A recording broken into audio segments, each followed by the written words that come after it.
क्या bed ridden patient जो 80 साल के हैं, जिनकी रीढ़ की हड्डी पूरी टेढ़ी है, वो वापस चल सकते हैं? नमस्कार दोस्तों, आज हम यही बात करने वाले हैं एक केस स्टडी के द्वारा, जो पिछले 2 साल की जर्नी एक पेशेंट की हम डिस्कस करेंगे और उसमें हम देखेंगे कि क्या इस तरह के पेशेंट्स का इलाज हो सकता है कि नहीं।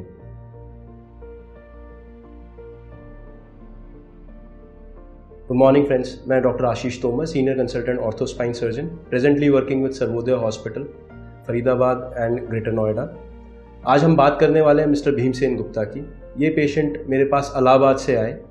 He was in a very bad state. इनकी कमर की रीढ़ की हड्डी टेढ़ी थी, जिसको हम डिजेनरेटिव स्कोलियोसिस बोलते हैं, और ये इनके कमर से दर्द पूरे पैर में जाता था, इनसे चला नहीं जा रहा था और पेशेंट कम्प्लीटली बेड रिडन थे। ये व्हील चेयर मोबिलाइज होते थे और इनकी स्थिति काफ़ी ख़राब थी। फिर हमने इनको देखा, इनके एमआरआईज कराए। एमआरआईज और एक्सरेज के अंदर हमने इनकी बीमारी का पता लगाया। इनको lumbar canal stenosis with degenerative scoliosis था, जिसके अंदर इनकी कमर पूरी टेढ़ी थी और कमर में कई जगह पे नस को दब रही थी।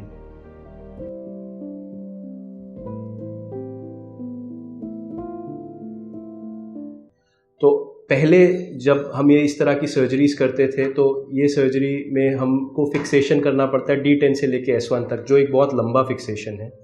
और ओपन स्पाइन सर्जरीज जो हम यूजुअली इसके अंदर करते थे, तो इस सर्जरीज में कम से कम 1.5 से 2 लीटर ब्लड लॉस होता था। और 80 ईयर्स के जेंटलमैन के लिए ये, या 80 ईयर्स के बंदे के लिए ये इस तरह का ब्लड लॉस सहना थोड़ा मुश्किल हो जाता था।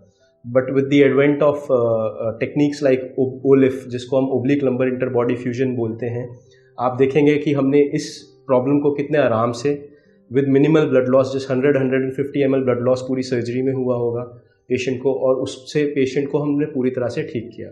तो इसके अंदर हमने किया क्या, पेशेंट को हमने 2 स्टेज में सर्जरी करी। 2 स्टेज में हमने सर्जरी इसलिए करी ताकि हम पेशेंट के जो सर्जिकल टाइम है उसको कम कर सकें और उसको डिवाइड कर सकें। बीइंग अ 80-year-old फेलो, उनके लिए एक साथ 7-8 घंटे की सर्जरी झेलना मुश्किल हो जाता है।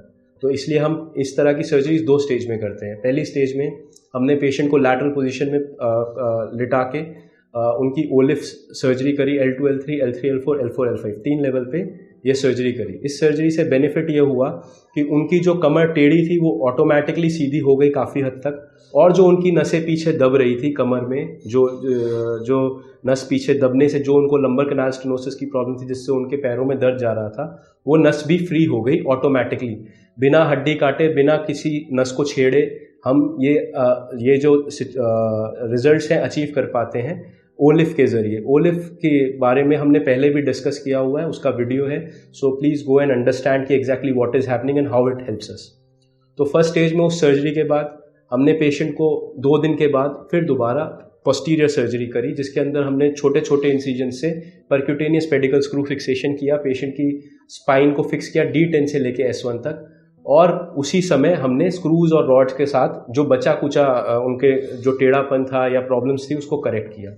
ओलिफ सर्जरी के बाद इमीडिएटली पेशेंट को चलाने मोबिलाइज किया गया। इनिशियली वो वॉकर के सहारे चल पाए और ग्रेजुअली थोड़े ही दिनों में वो बिना सहारे के, बिना सपोर्ट के चलने लगे। और अब जो 2 साल में, अब 1.5-2 साल हो गए इस सर्जरी को, he is very comfortable, walking unsupported, एकदम कंफर्टेबल है एंड अपने सारी ज़िंदगी जो है नॉर्मली जी पा रहे हैं।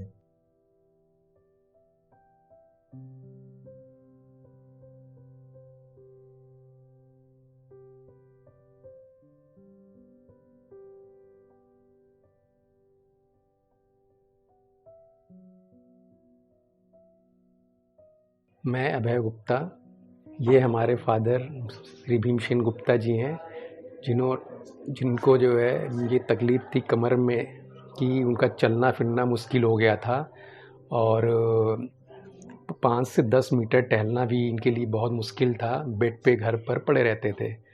तो किसी लोगों से, सूत्रों से पता चला कि सर्वोदय हॉस्पिटल फरीदाबाद में है, जिसमें डॉक्टर तोमर स्पाइन के सर्जन हैं और वो बहुत अच्छा ट्रीटमेंट करते हैं।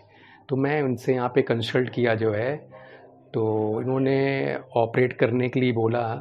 इन्होंने ये बोला कि इनकी एज फैक्ट्री वैसे हम 2 पार्ट में इनको ऑपरेट करेंगे, जिसमें मेरे फादर 50% के करीब आराम मिल गया और उसी टाइम से इन्होंने टहलना भी चालू कर दिया। और फिर सेकेंड पार्ट इन्होंने मार्च में 2022 में किया। जिसके बाद इनको 100% आराम मिल गया और ये 400-500 मीटर पर डे गार्डन में वॉक करना चालू कर दिया। और ये ऑपरेशन से मेरे फादर इतने खुश हैं कि उनको डॉक्टर तोमर को बार बार धन्यवाद देते हैं और उनको मैं भी अपनी तरफ से बहुत बहुत धन्यवाद बोलता हूँ। ऑपरेशन बहुत सक्सेसफुल ऑपरेशन हुआ है, बहुत शानदार ऑपरेशन हुआ है। डॉक्टर फर्स्ट क्लास स्टाफ के हैं आपके यहाँ, बहुत सेटिस्फाइड हैं।